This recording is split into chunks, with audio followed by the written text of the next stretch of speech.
Hello and welcome. This is our episode of Baby Talk for Saturday, July 24th. I'm your host, Peter Thomas Fornatale, back with you from the Degenerate Flophouse in Saratoga, and joined once again from a golf course in Western New York. I think that's what we're going to call this location, where from Gainesway Farm, Sean Tugel joins us today. Sean, how are things? Doing great, Pete. You mentioned that we're up here in Western New York, actually in Hamburg, New York. And the last time I was in Hamburg, New York, I was about 9 years old. We went and we showed up to play youth hockey. And by the time we walked out of the ice rink, the thruway was closed because 2 feet of snow had shown up off Lake Erie, and we got stuck in Hamburg. So that's the last time I was here 25 years ago. I think you're probably going to get to avoid the snowstorm this time around. I think it's safe to say. I hope so, but you never know up here in Western New York. You just never know. We've got a couple of things we want to chat about before we dive into the meat of today's show, which is going to be a quartet of baby races on this Saturday. But I wanted to start off just with a general look at how things are continuing to evolve with the freshman sires list. We've had more success for Gunrunner. I know that much. Yeah, I mean, Gunrunner continues to impress. He's got 8 winners. Last weekend, Echo Zulu ran a 92 buyer, and by far is probably Gunrunner's best horse to have shown up and run so far. That was extremely impressive. But, he's doing what he's supposed to do. He's one of the highest priced freshman sires when he came in. He performed there at the 2-year-old sales. People liked his yearlings, that he had a good commercial appeal. And you'd be pretty disappointed if he wasn't at the top of the list right now.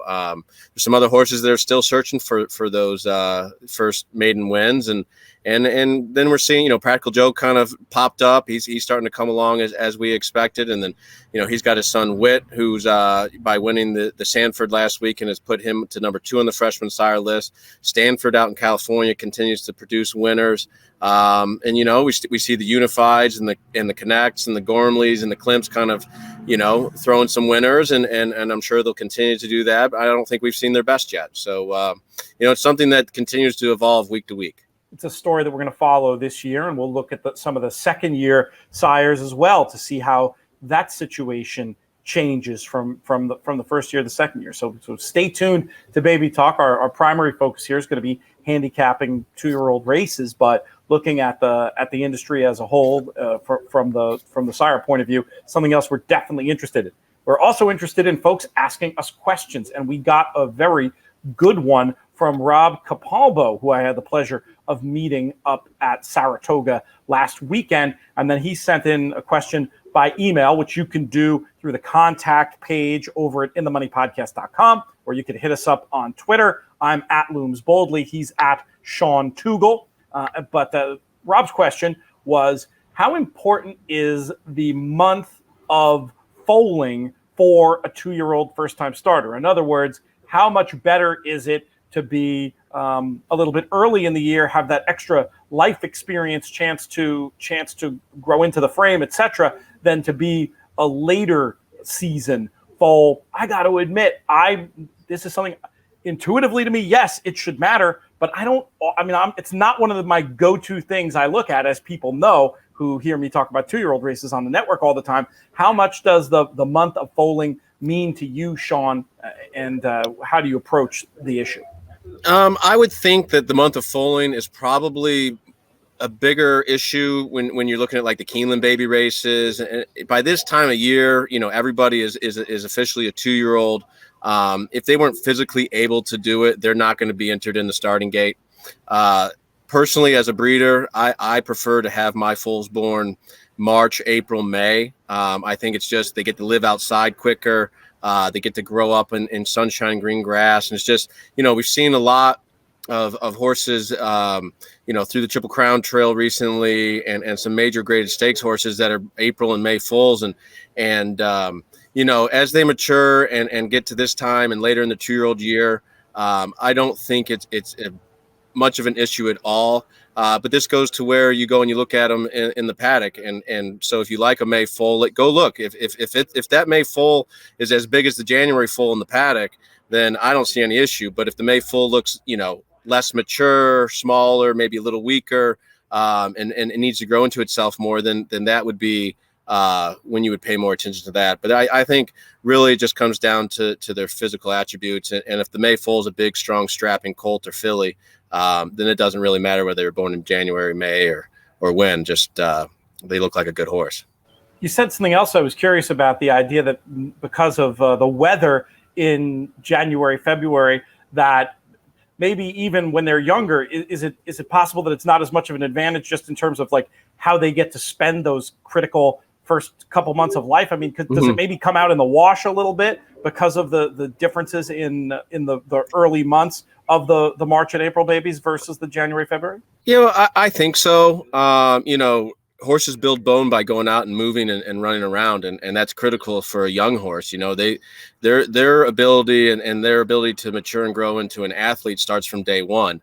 Us who are in the breeding game understand how quickly it can go the wrong way, and how much it takes of good luck and everything going the correct way just to get to the starting gate, let alone to the big races. So I've always been a big believer horses are meant to be raised outside. I've always been a big believer that they just need to be out moving around. It helps their lungs. It helps them stay healthy. When you're kind of cooped up in a barn, there's more opportunity to get sick. There's biosecurity situations. When you're outside, that's where they're meant to be. So I've always personally, I would rather have my mares bred a little bit later and foal a little bit later, and they just seem to be really healthy and thrive quicker. That's great stuff. I never thought about it that way, and it makes absolute sense. And thank you, Rob, for sending in that fantastic question.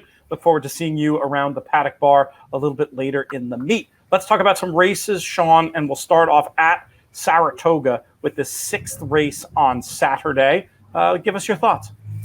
I kind of was taken. You're kind of waiting for that big Chad Brown 2-year-old to unveil itself.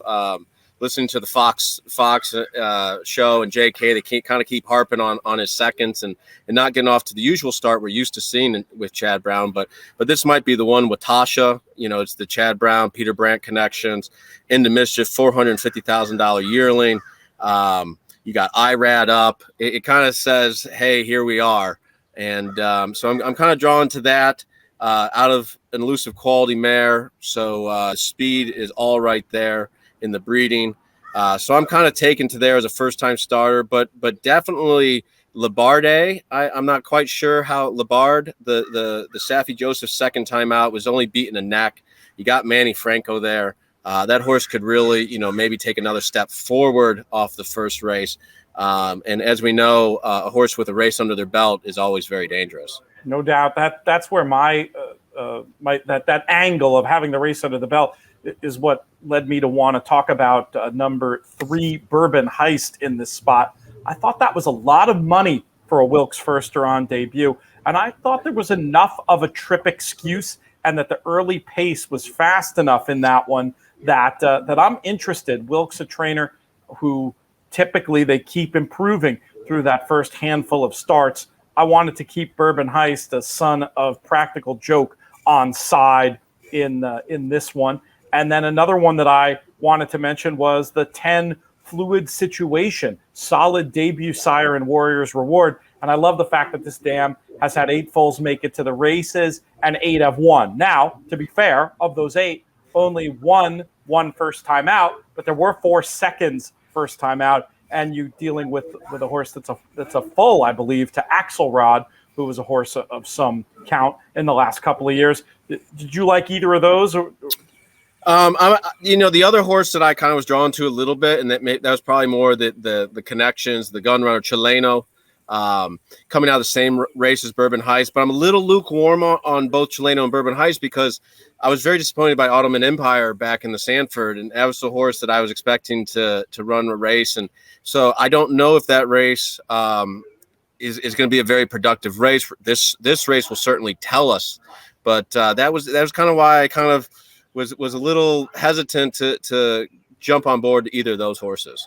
One other note on Watasha, who you mentioned, David Aragona, who does a terrific job in the racing form, doing the write-ups for the baby races, noted that this one's been working with another unraced Into Mischief named Key Point. So if Watasha runs well, it stands to reason that Key Point might run very well. We've seen Chad be very good at matching horses with like-minded company. So just a little angle to pay attention to if, in fact, Watasha steps up and runs a big one, which I do agree is a likely scenario. I see it, I think, as a little more of a spready situation than you, Sean, but you make a good case, and the tote and paddock will offer us further clues in this one. Let's move to Ellis Park and the 6th race there on Saturday. Sean, where do you like? What do you like in here?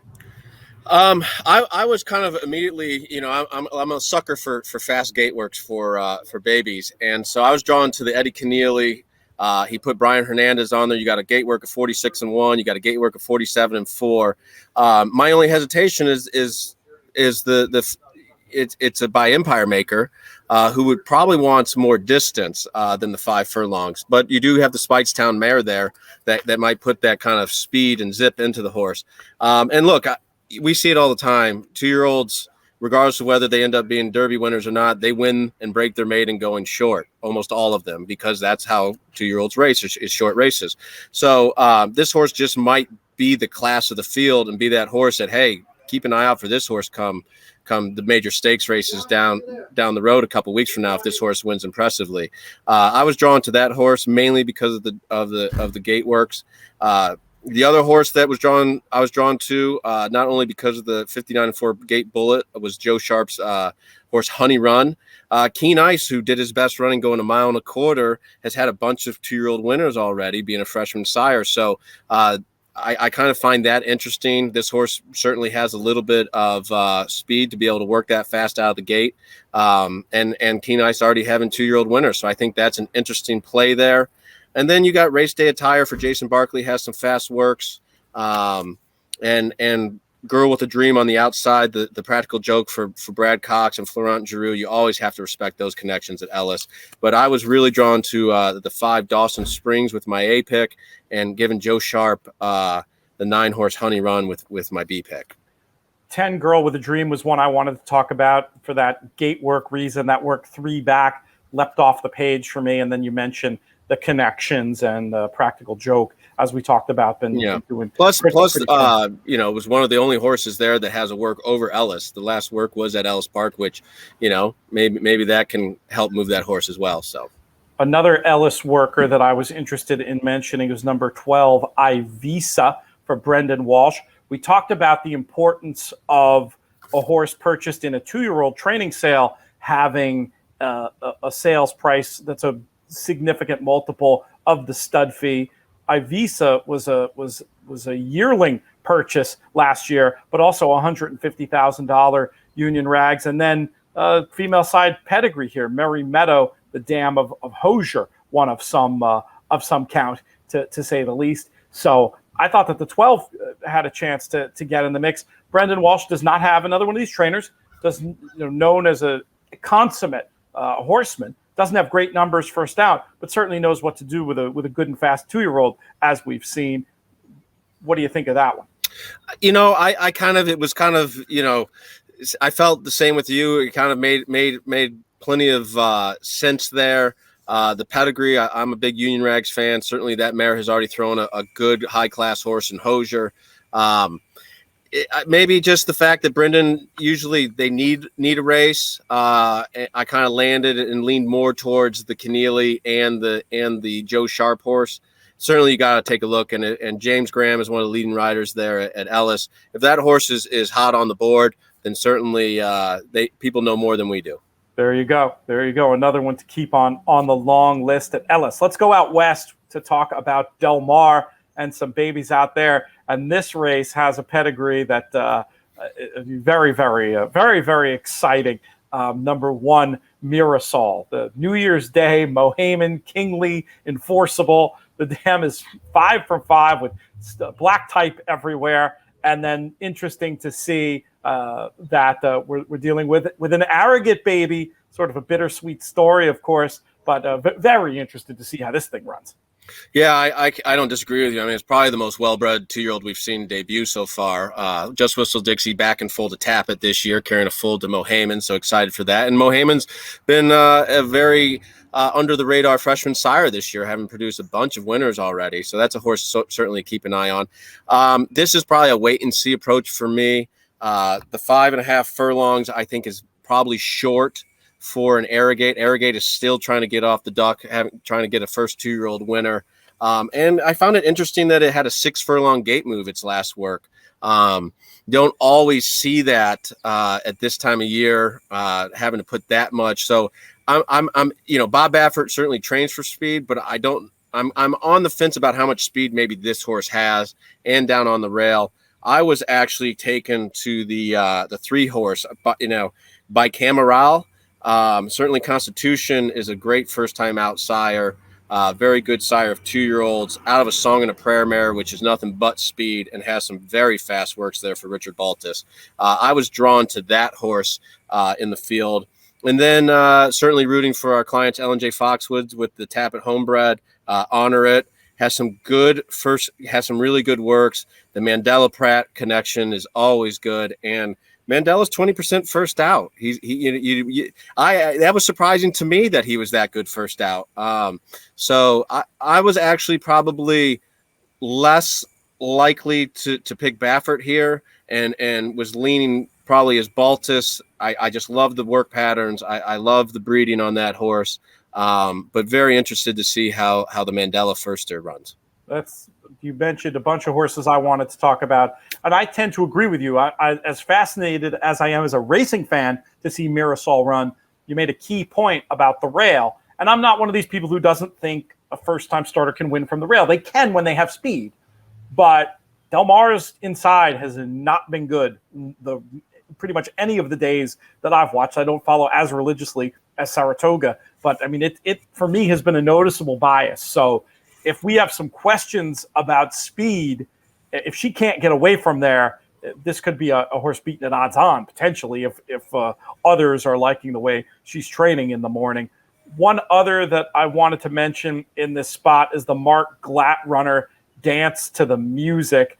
Love the musical reference to Sly and the Family Stone. First of all, my dad, were he here, would be auto betting Dance to the Music. As he probably would all of the McLean's musics, to be fair. He was a big, he knew McLean a little bit, was a big fan of his. This horse selling for $575,000 and just has a very speedy look for Mark Glatt. I think has to be considered at least. Yeah, I just think the holdup for me on that one would be the 1:03 gate work. That's very slow for a gate work. So that would hold me up a little bit. But like you said, very high priced 2-year-old. Mark Glatt's a very good trainer. And so certainly, I mean, again, we always keep harping on these first time starters and how the tote board is speaking. Be hard for me to play that horse at this moment. But I see where you're going with it. McLean's Music's having a great year. Just to follow back on Mirasol, it'd be interesting to see. Arrogate was definitely his least favorite track when he was running was Del Mar. He was not even close to the Arrogate we know when he ran at Del Mar. So I wonder if his offspring will have the same dislike for it, or if they can overcome that. So, but it's really hard for me to look past the Baltus horse here. No, I got you. I absolutely understand your affection for bicameral number 3. And we're recording this ahead of there being a Clocker report available. So that's something else you can do and take a look. And I would tend to agree. Sometimes I mean, everybody's doing their best. Clocking horses can be a crazy game. If we can take the 103 gate work at face value and the horse is on the slower side, then yeah. But if there was some incident or some other reason why that was slow and the horse comes out okay in the Clocker report, I'm going to be inclined to forgive. And then it's also one of those things where if there's a narrative around the horse that's negative and the price drifts up too much, I'll still be inclined to include. But we talked about all the ones that I wanted to chat about there. I say we head back to the East Coast for our final race of this edition of Baby Talk, and that is Gulfstream Park, race number 9. Sean, what did you come up with in here? Well, I kind of started with the horse that's run twice for Patrick Biancone by Gormley, who's a first-year sire who's had plenty of winners already. Already had run a 60 buyer when running second last time out. Gets a little bit more distance again. So I think it could be hard to beat that horse, but Gustavo Delgado with Super Sister I'm not. You'll have to help me on that enunciation, but big fan of Gustavo Delgado. I think he's a top-notch trainer that we have here in the U.S. Most of his running is done down in South Florida, but you see him always come out of there with some good horses and pickpocket some graded stakes around the country. So, Gulfstream has always been producing some very good 2-year-olds that have come out of there. Day Out of the Office is a horse that comes to mind last year who broke her maiden down at Gulfstream and then went on to bigger and better things. Gunavera is a horse that's come out of Gulfstream and gone on to win graded stakes races over the summertime as a 2-year-old at Saratoga. So, these Gulfstream races, although they're usually shorter fields, have been known to produce some really good horses. So the Gustavo Delgado horse is kind of a horse I'm interested in, and I'm always rooting for my man Timmy Ham down there at Gulfstream, and he's got a Bali, who I'm a big fan of that horse. I used him in my freshman sire contest. He's had some winners.